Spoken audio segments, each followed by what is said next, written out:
세상은 근심이 없기를 원합니다. 그래서 그 근심을 이제 없게 하기 위해 많은 노력과 수고를 아끼지 않습니다. 그리고 사회를 많이 발전시키고 우리의 삶의 질을 높이기도 하죠. 하지만 이렇게 많은 것들이 발달되어지고 발견되어지고 우리의 삶의 질이 높아졌다 할지라도 근심은 줄어들질 않아요. 아니 오히려 더 많아지고 있는 그러한 현실을 우리가 살고 있습니다. 어떤 사람들은 그렇게 생각해요. 많은 것을 소유하면 근심이 없겠지. 돈이 많으면, 땅이 넓으면, 큰 집을 가지고 있으면 우리는 근심할 필요가 없을 거야. 그런데 여러분 꼭 그렇지가 않아요. 돈이 많은 사람은 돈이 많은 만큼 근심이 많습니다. 혹시나 누가 훔쳐가지 않을까, 빼앗아가지 않을까, 그래서 근심하는 거예요. 여러분, 사람들이 먼 길 가는 것 너무 힘들어서 그것이 근심되어서 자동차를 발명을 했습니다. 자동차를 타고 가면은 먼 길을 단숨에 갈 수는 있지만 그러나 또 교통사고라고 하는 것도 있고 여러 가지 그러한 일들로 인해서 우리의 근심은 나날이 커져만 갑니다. 우리 부모님들이 자녀들에게 꼭 그러지, 어디 나갈 때면은 차 조심해라, 이런 걱정을 합니다. 그게 근심되기 때문에 그런 것이죠. 여러분, 이 어떤 대화, 소통, 사람들의 그 소식, 이러한 것들이 너무나도 궁금하고 잘 지내나, 그것 때문에 근심되어서 전화기를 발명을 했어요. 오늘날은 스마트폰을 발명해서 어디서든지 사람들과 소통을 할 수가 있습니다. 그러면은 소식을 들었으니까 이제 안심이다, 근심은 안 할 것 같지만 여러분이 휴대폰을 통해서 우리에게 다가오는 근심들이 얼마나 많습니까? 안 좋은 소식도 또 들려오고 싸웠다는 소식도 들려오고 또 이 휴대폰을 통해 가지고 이 보이스피싱이나 이런 것들로 인해서 금전적인 또 마음의 상처를 많이 받기도 합니다. 어떤 분이 휴대폰을 충전을 시키지 못해서 여러 시간을 사용을 하지 못하고 있었다고 합니다. 정말 불편할 것 같았는데 너무나도 자유롭더라고 하는 거예요. 어디 전화 오나 뭐 어떤 일이 있나 들여다보지 않아도 되고 스마트폰에 얽매이지 않아도 되고 자유의 시간을 몇 시간 동안 누렸다 그럽니다. 여러분은 그렇지 않습니까? 저는요, 휴대폰 어디다 놓고 그리고 어디 가게 되면은 막 마음이 불안해요. 뭐 어디 특히 딱히 어디서 연락이 올 때도 없는데도 불구하고 스마트폰이 손에서 떨어지면은 좀 이렇게 불안하고 이런 걸 느낍니다. 여러분, 많은 것들을 발견을 하고 발명을 하고 우리를 편하게 하려고 하지만 그럴수록 우리의 마음은 더 많이 근심되어지고 걱정이 되어진다고 하는 겁니다. 여러분, 이 세상에 근심이 없는 그러한 시대가 있을까요? 주님이 오시기 전까지는 끊임없이 근심할 수밖에 없을 것입니다. 우리가 하나님 나라에 가면 그때는 모든 근심들이 다 사라지게 될 줄로 믿습니다. 그런데 여러분, 세상에서 주는 이 근심들, 우리가 근심하고 걱정하게 될 때에 우리에게 전혀 유익이 되지 않는다는 거예요. 그래서 주님께서는 염려하지 말아라, 이렇게까지도 말씀하고 계십니다. 우리가 염려함으로 인해서 해결할 수 있는 일들이 없다는 겁니다. 세상 근심은요, 우리의 마음에 상처를 줍니다. 그 상심하게 되는 거예요. 또 낙심하게 됩니다. 그리고 절망하게 되어지고 여러분, 나중에는 우울증까지 유발하게 되죠. 영혼을 파괴합니다. 세상에서 주는 근심은 하나님을 떠나게까지 합니다. 결국에는 사망에 이르게 되어진다. 오늘 본문에서 주님이 그렇게 말씀하고 있는 거예요. 여러분, 세상 근심 걱정을 다 버리실 수 있기를 축원합니다.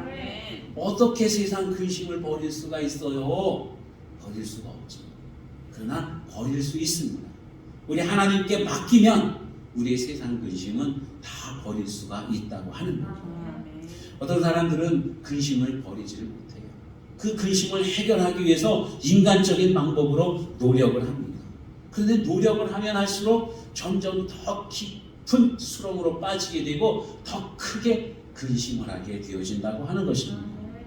우리 예수님을 믿는 사람들조차도 예수님을 믿으면서도 근심을 해요.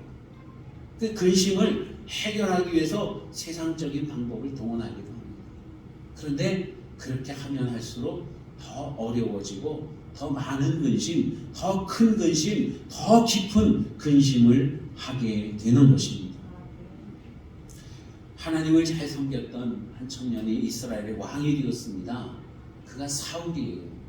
그 젊었을 때는 하나님을 잘 섬겼었는데 그가 왕이 되고 난 후에 해야 될 일들이 얼마나 많습니까? 다른 나라가 쳐들어오면 그들을 다 막아내야 되는 것도 왕의 능력입니다. 나라에 어떤 문제가 생기면 그걸 해결해야 되는 것도 왕이 해야 되는 그런 일들입니다. 이러한 일들로 인해서 사울이 근심이 많아집니다. 어떤 때는 너무 근심이 많다 보니까 악한 영이 임해서 그냥 완전히 사람이 미쳐 돌아가는 거예요. 그때 한 소년 다윗이 이 사울을 위해서 수금을 타주면 악심이 떠납니다. 제정신이 되는 거예요. 마음의 평안함을 얻습니다. 이 다윗이 수금을 타면서 노래를 불러줄 때에 아마도 하나님의 영이 임하는 것 같아요. 그러면은 사울에게서 근심이 사라집니다. 그런데 그것이 멈춰지면은 다시 악한 영이 임해서 사울이 악심이 임하게 되고 근심이 많아지는 거예요. 이 수금을 타던 소년 다윗이 이 청년이 되고 나라의 장군이 됩니다. 나가서 전쟁을 하면은 백전백승 이기고 돌아오는 거예요. 그러니까 백성들이 다윗이 돌아올 때마다 이런 노래를 부릅니다. 사울은 천천히요, 다윗은 만만이고. 사울이 왕이고 다윗은 장군인데 백성들은요 사울보다도 다윗을 더 많이 칭송하는 거예요. 그러니까 사울 임금에게 또 근심이 밀려옵니다. 그 근심은 어떤 근심이에요? 저놈이 나를 몰아내고 저놈이 왕자리를 차지하는 것 아니야? 내가 이 왕자리를 뺏기는 것 아니야? 그런 근심이 또 밀려오기 시작하는 거예요. 여러분, 그런 근심이 밀려오면 어떻게 해야 될까요? 여러분 같으면 어떻게 하겠습니까? 나보다 다른 사람이 우리 옆에 있는 우리 형제자매가 우리 성도가 더 잘 되면 어떻게 합니까? 여러분들은 분명히 그렇게 대답할 거예요. 하나님 앞에 찬송하고 감사할 겁니다. 믿음이 있으니까, 그죠? 그런데 실질적으로 그렇습니까? 우리 믿는 사람들도 보면은 배가 아파요, 사실. 걱정이 됩니다. 나보다 잘 되면 어떡하지? 내가 뒤처지는 것 아니야? 이런 근심을 하게 되는 거예요. 여러분, 그런데 이럴 때 정말로 하나님 앞에 맡겨야 돼요. 하나님의 뜻이 있을까? 하나님은 이 모든 일들을 통해서 하나님 영광 받으시고 우리에게 진정한 평화, 진정한 복을 주실 그 믿음이 있어야 된다는 거예요. 그런데 사울은 그 믿음이 없었어요. 그래서 다윗을 질투합니다. 자기의 그 근심을 해결하기 위해서 어전회의를 하다가 옆에 있는 창을 들어서 다윗을 향해 치고 던지는 거예요. 죽이려고. 자기의 근심을 해결하기 위해서 인간적인 방법을 씁니다. 그런데 그렇게 하면 할수록 근심은 더 커져가는 거예요. 이 사울이 나중에는요 어떤 일까지 하냐면은 적군이 쳐 몰려오고 있어요. 지금 나라가 위태합니다. 전쟁에 나가야 될지 말아야 될지 어떻게 싸워야 될지 알 수가 없어요. 여러분, 그럼 어떻게 해야 돼요? 믿음이 있는 사람이면 하나님 앞에 기도해야 되는 것 아니겠습니까? 이 사울은요 그 전에 사무엘이 죽기 전에 사무엘이 다 자기한테 뭐든지 코칭해주고 일러주고 그랬거든요. 그 사무엘이 그리운 거예요. 그래서 사무엘을 불러봐라. 사무엘은 죽었어. 그러니까 이제 이번에는 어디 가서 무당을 만나가지고 사무엘의 영을 좀 불러와라 그러는 거예요. 그야말로 주술을 하는 겁니다. 주술. 여러분, 거기까지 타락을 하게 되는 거예요. 근심. 하나님을 떠나서 정말 악한 일까지 하게 되는 그러한 잘못을 저지르게 되는 것입니다. 사람이 마음이 조급하고 근심이 있고 이것이 올바로 해결되지 못하면 악수를 두게 되는 거예요. 악수를 둬요. 여러분, 인생을 잘못 살았을 때에 그때 이러한 세상적인 근심들이 우리에게 찾아옵니다. 내가 뭔가 잘못하고 내가 뭔가 하나님 앞에 죄를 지었을 때에 내가 조급해지고 코너에 몰리게 되고 그러면 세상적인 근심들이 몰려오는 겁니다. 아담과 하와가 에덴 동산에서 정말 근심 없는 삶을 살았습니다. 여러분, 에덴 동산은 근심이 없는 곳이잖아요. 하나님께서 모든 것들을 다 완비해 주셨습니다. 거기에는 질병도 없고 거기에는 전쟁도 없고 거기에는 배고픔도 없는 거예요. 거기엔 추위도 없습니다. 모든 것이 그냥 평안해요. 늘 하나님과 교통하면서 사랑의 교제를 나누고 평안한 그러한 삶을 살아가는 곳이 바로 에덴 동산입니다. 거기는 근심 걱정이 없어요. 눈물이 없습니다. 그런데 아담이 큰 근심을 하게 됩니다. 그 근심이 어디로부터 밀려왔느냐면 바로 하와와 함께 선악과를 따먹었어요. 하나님 앞에 죄를 범했습니다. 하나님 앞에 죄를 범했을 때에 근심과 걱정이 몰려오는 거예요. 하나님이 알면 어떡하지? 우리가 부끄러운 짓을 했네. 그러면서 막 근심과 걱정이 몰려오기 시작하고 있는 것입니다. 여러분, 우리가 어떤 근심들을 주로 합니까? 많은 관심들 중에 보면요, 뭐가 없어서 근심하는 경우는 많지 않아요. 물론 돈이 없어서 근심할 수도 있습니다. 집이 없어서 근심할 수도 있고 건강이 약해서 근심할 수도 있어요. 그런데 제일 큰 근심은 관계가 깨어졌을 때에 오는 근심입니다. 하나님과의 관계가 깨어지면 큰 근심이 몰려오는 거예요. 가족 간의 관계가 깨어지면 아주 엄청난 근심들이 몰려오게 됩니다. 부모와 자식 간의 관계가 깨어지게 되면은요, 진짜 평안함이 없는 거예요. 제가 어렸을 때에 거울놀이를 하다가 거울을 깨뜨렸습니다. 저희 큰 형이 굉장히 개구쟁인데 이 거울을 가지고 놀더라고요. 형이 거울을 가지고 노니까 옆에서 나는 부러워만 하고 있습니다. 나도 좀 거울 가지고 이렇게 빛을 비춰서 어디 산 그늘에도 비춰보고 남의 집 창문에도 비춰보고 지나가는 사람 얼굴에도 비춰보고 그러고 싶은데 형만 계속 가지고 노는 거예요. 나도 가지고 놀고 싶어요. 그런데 저기서 형 친구가 형을 불러요. 놀러오라. 형이 놀러가면서 거울을 나에게 맡겨줍니다. 갖다 집에 걸어놔. 잘 걸어놔. 알았어. 거울을 받아들고는 형처럼 나도 빛을 비추고 놀고 있었어요. 그러다가 집에 가야지 하면서 거울을 보고, 거울에 보면 내 얼굴이 보이지 않습니까? 못생긴 얼굴이라도 이렇게 보면서 막 이러고 가다가 그만 문턱을 넘어서다가 어떻게 됐을까요? 문턱을 보지를 못하고 거기 발이 걸려서 그만 넘어져 버리고 말았어요. 그리고는 거울이 깨져버린 거예요. 여러분, 옛날에 집에 거울이 많지가 않잖아요. 옛날에 색경이라고 그랬는데 색경 이렇게 하나 걸어 놓으면은 온 식구들이 다 그거 하나 봅니다. 이게 깨졌으니까 얼마나 큰일이에요. 여러분, 이 거울이 깨지는 것은요, 집안 어르신들하고 나와의 관계가 깨지는 것 같은 그런 느낌이 드는 거예요. 난 이제 죽었다. 난 큰 일을 저질렀네. 난 이제 어떻게 해요? 그래가지고 골방 저 깊은 데 가서 숨어 있었습니다. 오후 한나절 내내 숨어 있었어요. 저녁이 되어갖고 식구들이 모이고 밥을 먹으려는데 제가 안 보이잖아요. 얘가 어디 갔나? 막 부르는데 소리가 들려도 나는 그냥 골방에 숨어 있었어요. 형들이 와서 나를 찾고는 와서 밥 먹어! 그러는데 막 손을 잡아 끄는데도 막 안 가려고 발버둥을 치고 그랬습니다. 왜냐면은 너무 무서워서 근심이 되고 걱정이 되는 거예요. 왜? 거울을 깼습니다. 이제 어르신들한테 혼날 게 뻔합니다. 그런 거예요. 관계가 깨어지면 여러분 근심 걱정이 몰려오는 겁니다. 진정한 근심은 하나님과의 관계가 깨어질 때에 우리에게 오는 거예요. 그러나 하나님과의 관계가 온전하게 회복되어지면은 여러분 세상의 모든 근심은 사라지게 될 줄로 믿으시기를 바랍니다. 그래서 우리 주님께서 염려하지 말아라. 근심 걱정하지 말아라 이렇게 말씀하고 계시는 거예요. 여러분 우리는 세상 근심은 할 필요가 없어서 해서는 아니 됩니다. 다 하나님께 맡기시길 바랍니다. 그런데 주님께서 우리에게 주시는 근심도 있다고 오늘 본문에서 말씀하고 있어요. 오늘 성경 말씀 보면 이렇게 말씀합니다. 하나님의 뜻대로 하는 근심은 후회할 것이 없는 구원에 이르게 하는 회개를 이루는 것이요 세상 근심은 사망을 이루는 것이니라.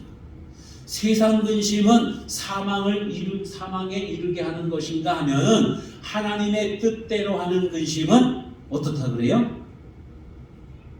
후회할 것이 없는 구원에 이르게 하는 회개를 이룬다. 이렇게 말씀합니다.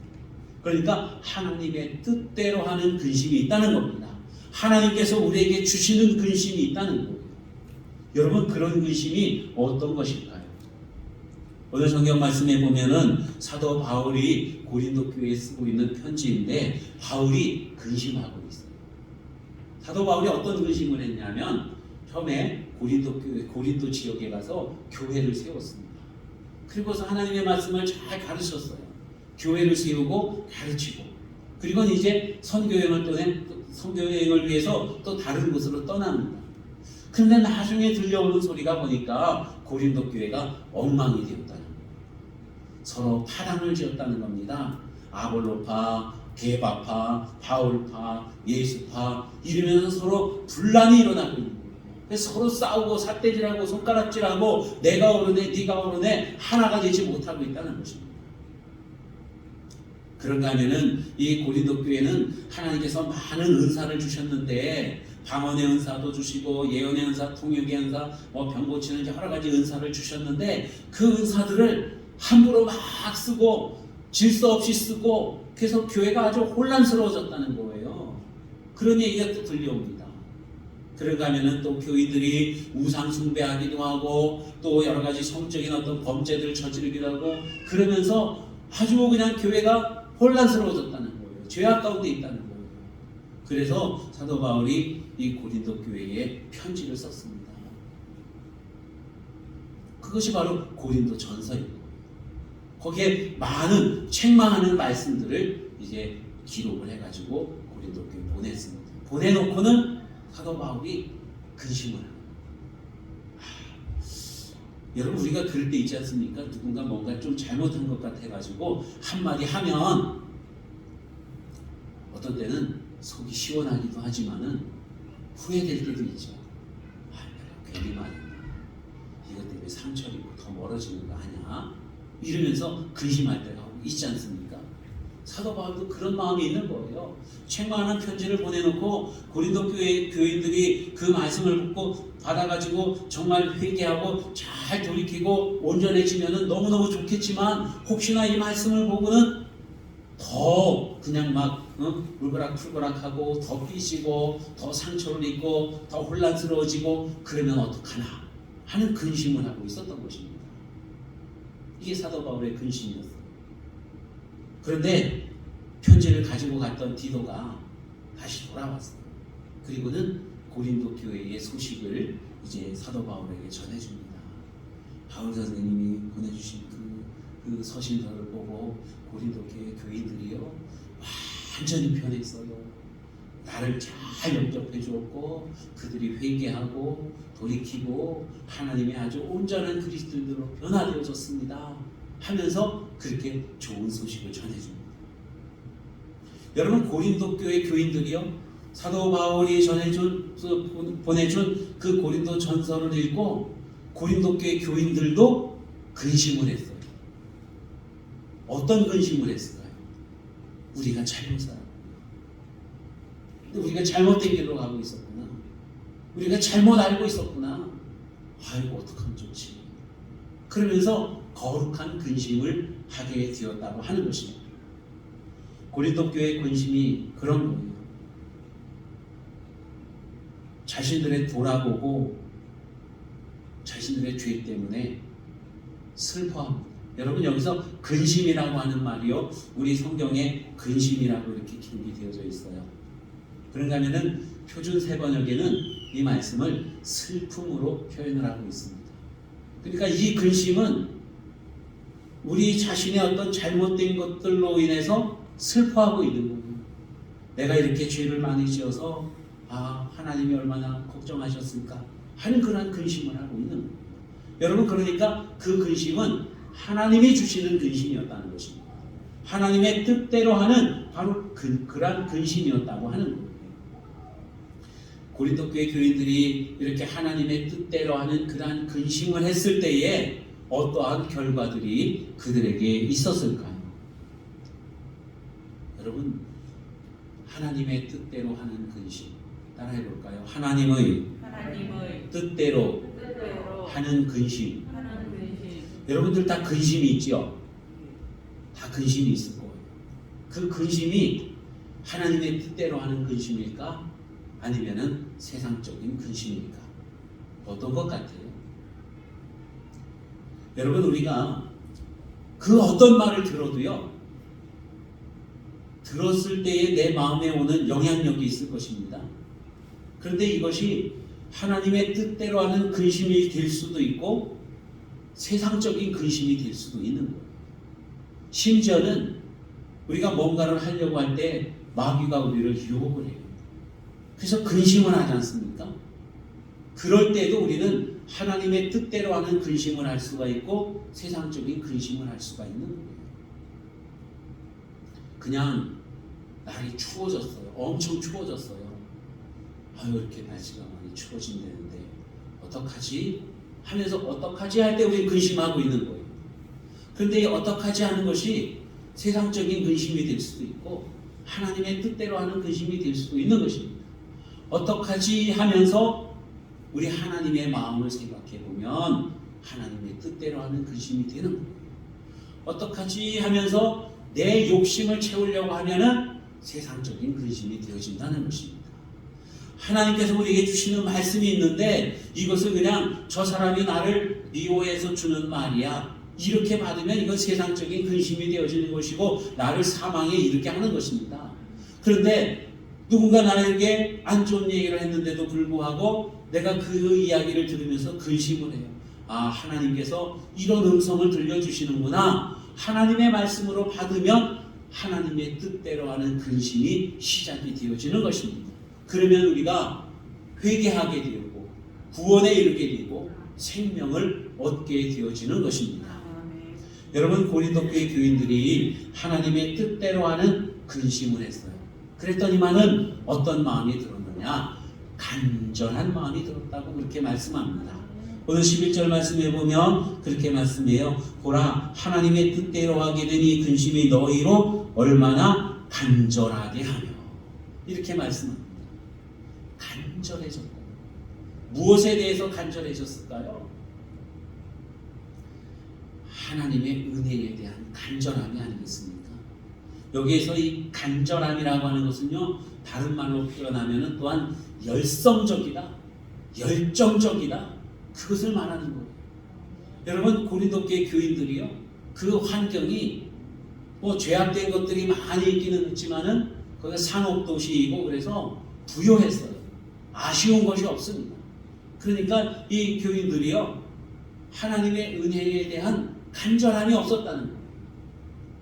그냥 말씀을 듣고 받고 그렇구나, 또 은사를 주시니까 그걸 잘 이렇게 막 사용하기도 했지만은 간절함이 없었다는 거예요. 오늘날 여러분, 간절함이 있습니까? 다 간절함이 있으시기를 바랍니다. 그런데요, 세상이 많이 이렇게 발전되어지고 소득이 높아지면 사람들이 간절함이 없어져요. 아이들에게 너는 기도 제목이 뭐냐 물어보면요, 기도 제목 없어요. 왜? 아쉬운 게 없거든요. 간절함이 없다는 거예요.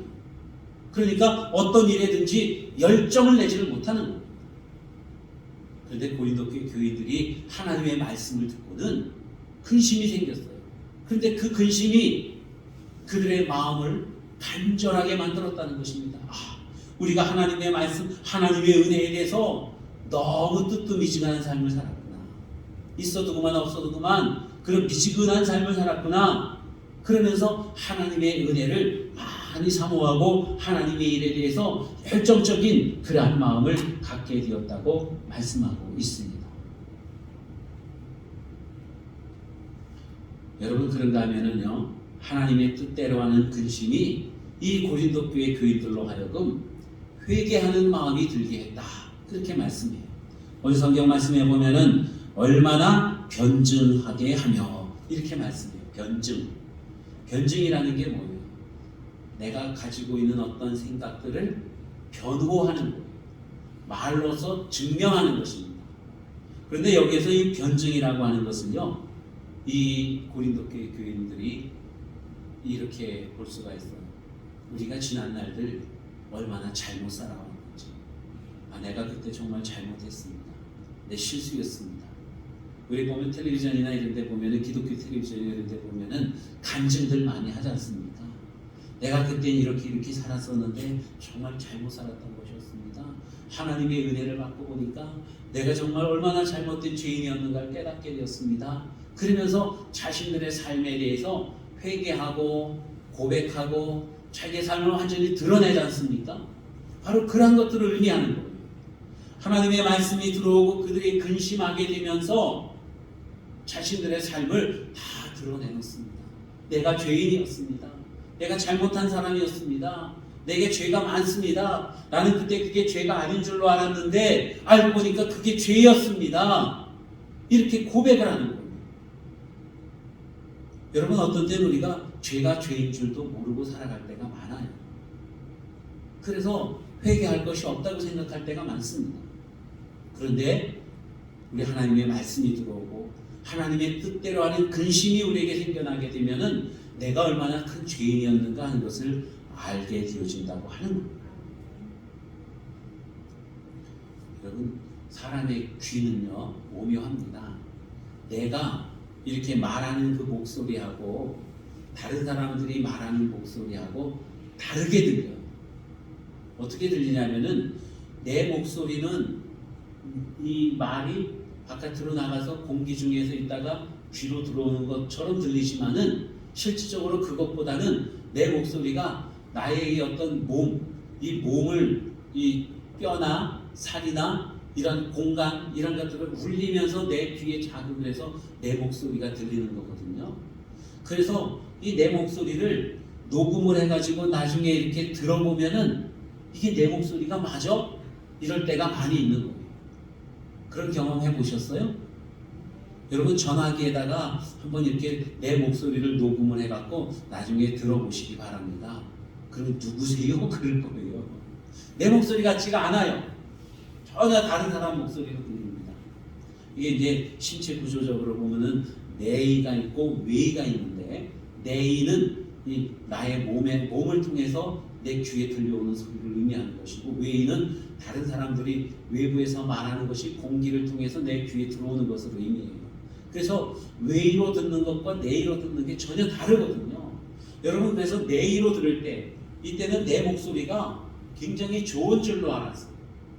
저는 제 목소리가 아주 이렇게 정말 괜찮은 줄로 알았거든요.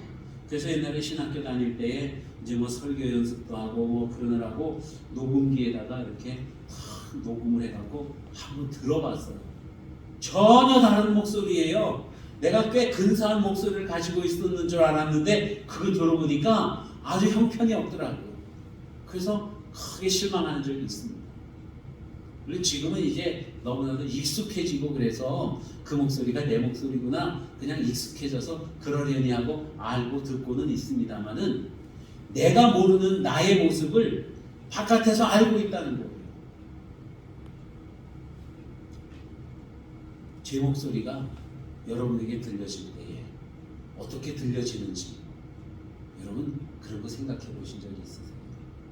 이와 마찬가지로 우리의 모습, 우리의 삶의 모습들이 내가 생각하는 모습하고 다른 사람이 보는 모습하고 다르다는 거죠. 그래서 우리의 인생이 올바른 삶이 아니었구나, 우리가 정말 잘못된 길로 가고 있었구나 하는 것을 깨닫게 되어집니다.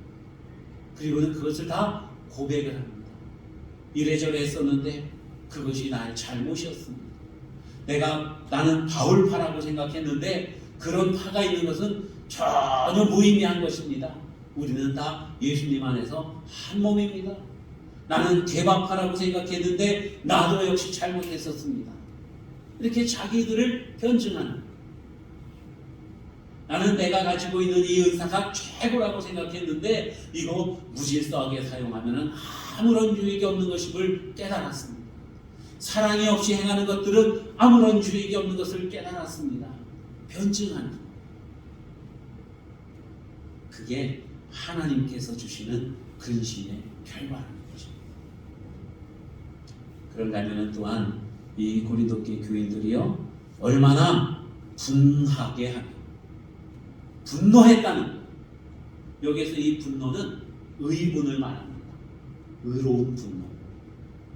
여러분, 사람들이 분노를 해야 될까요? 말아야 될까요? 분노를 안 하면 좋겠죠. 근데 불의를 보고 분노 안 하면 그건 옳지 못한 거지 않습니까? 불의 앞에서는 우리가 분노할 수 있어야 돼요. 그렇다고 해서 주먹으로 한 대 치라는 게 아니라 마음속에서라도 분노가 일어야 됩니다. 그래야 우리가 변할 수가 있는 거예요. 예수님께서 예루살렘 성전에 가셨을 때에 하나님의 성전에서 비둘기 파는 사람들, 돈 받고 주는 사람들, 장사하는 사람들 많이 드글드글거립니다. 예수님이 분노하셨어요. 채찍을 만들어가지고 사람들을 다 내쫓고 그리고 상을 둘러엎고 예수님이 분노하셨다. 의분이었습니다. 고린도 교회 교인들이 분노했어요. 무엇 때문에? 너 때문에가 아니라 나 때문에, 자기 자신 때문에. 내가 이렇게 죄인의 삶을 살았어요. 죄가 죄인 줄도 모르고 살았어요. 그런데 하나님의 말씀을 받고 우리가 거룩한 근심을 하다 보니까 무엇이 죄인 줄 알게 되었다는 거예요. 그 죄 가운데 내가 있다는 거예요. 그래서 분노하게 되었다, 그렇게 말씀하고 있습니다. 죄를 이제 멀리하게 되겠죠. 여러분, 하나님 뜻대로 하는 근심은 이렇게 우리의 자신의 삶에 분노를 느끼게도 합니다. 옳고 그름을 알게 하고 자신의 모든 죄악된 것들에 대해서 분노하고 버리게 되어지고 새로운 삶을 살게 된다고 하는 것입니다. 세상 근심은 다 버리시기를 바랍니다. 아멘. 하나님께서 주시는 거룩한 근심을 하시기 바랍니다. 나 자신의 삶에 대해서 돌아보고 회개하고 내 죄악된 모습들에 분노하고 또 우리 자신의 죄를 고백하고, 그래서 우리가 정말 거룩한 하나님의 자녀로서의 삶이 이루어질 수 있는 저와 여러분의 삶이 되시기를 축원합니다.